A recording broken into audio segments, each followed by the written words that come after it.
Assalamualaikum warahmatullahi wabarakatuh. Sobahul khair, sobahul nur. Kaifa halukum? Bi khairin walhamdulillah. Apa kabar Anda soleh dan soleha? Kudoakan antum semua selalu dalam keadaan sehat ya nak. Walaupun kita belajar dari rumah, jangan lupa tetap semangat. Hari ini kita akan belajar tentang pentingnya tolong menolong, gotong royong, dan arti hidup sederhana. Adapun tujuan pembelajaran kita hari ini adalah yang pertama, antum dapat memahami arti tolong menolong. Yang kedua, antum dapat mengetahui manfaat dan contoh dari tolong menolong. Yang ketiga, antum dapat memahami arti gotong royong.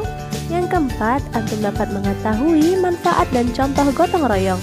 Yang kelima, antum dapat memahami arti hidup sederhana. Yang keenam, antum dapat mengetahui manfaat dan contoh arti hidup sederhana.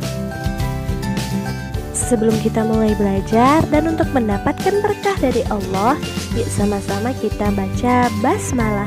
Bismillahirrahmanirrahim. Apakah antum pernah membantu orang lain? Atau apakah pernah antum membantu ibu di rumah?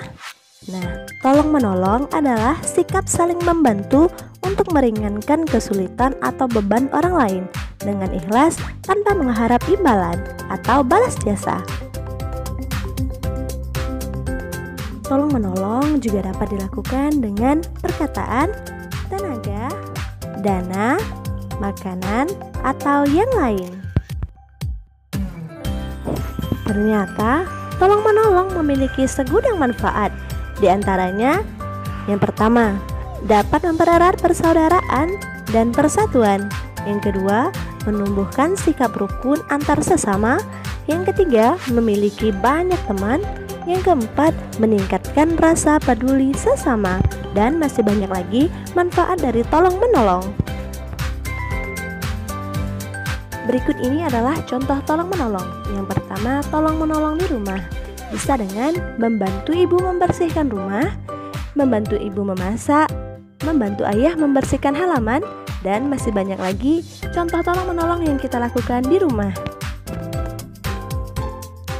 Yang kedua, contoh tolong menolong di sekolah. Bisa dengan membantu teman yang kesulitan belajar, menolong teman yang terjatuh, atau melerai teman yang sedang bertengkar, dan masih banyak lagi contoh tolong menolong di sekolah.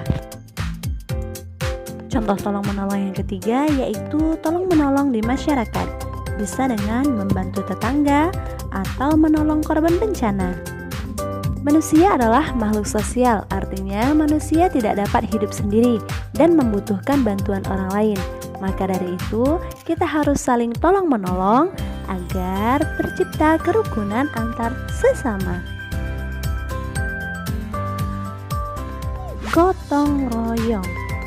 Gotong royong adalah suatu kegiatan yang dilakukan secara bersama-sama dengan sukarela agar pekerjaan menjadi lebih mudah, lebih ringan, dan lebih cepat selesai. Gotong royong biasanya disebut juga dengan kerja bakti. Apakah antum sudah pernah melakukan gotong royong? Gotong royong juga memiliki banyak sekali manfaat. Di antaranya dapat menumbuhkan rasa kebersamaan, dapat menumbuhkan rasa persatuan, dan pekerjaan menjadi lebih ringan, lebih mudah, dan cepat selesai. Berikut ini adalah beberapa contoh gotong royong. Yang pertama, gotong royong di rumah.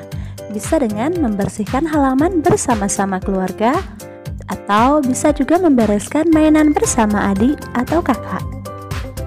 Contoh gotong royong yang kedua yaitu gotong royong di sekolah.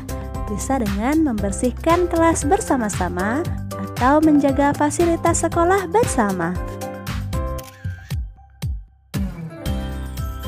Contoh gotong royong yang terakhir yaitu gotong royong di masyarakat.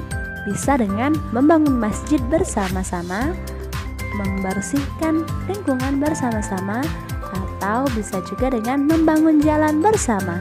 Dan masih banyak lagi contoh gotong royong di masyarakat.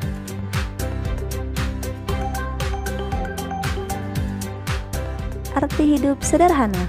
Pernahkah antum menabung uang sisa uang jajan?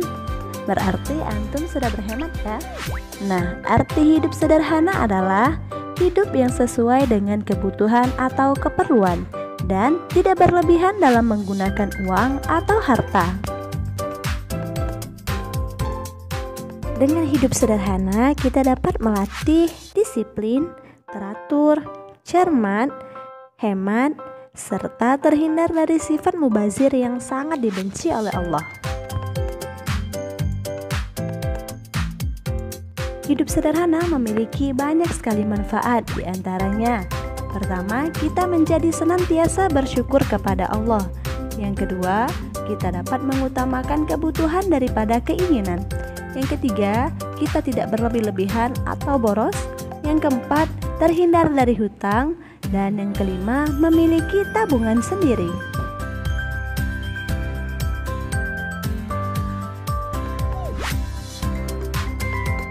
Contoh hidup sederhana adalah: yang pertama, tidak berlebih-lebihan dalam berpakaian.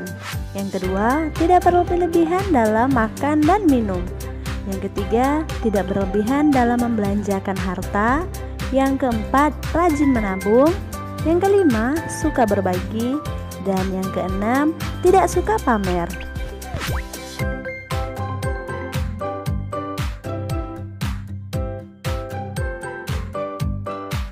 Berikut ini adalah beberapa sikap yang mencerminkan hidup sederhana, seperti rendah hati, hemat, suka berbagi, mudah berteman, dan tidak suka pamer. Dan masih banyak lagi beberapa sikap yang mencerminkan hidup sederhana.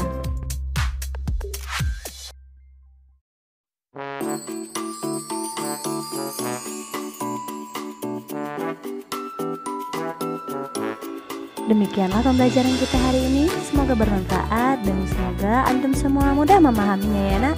Dan jangan lupa semangat belajar di rumah. Sebelum Ibu tutup, mari sama-sama kita baca hamdalah alhamdulillahirabbil alamin. Dan Ibu tutup dengan wassalamualaikum warahmatullahi wabarakatuh.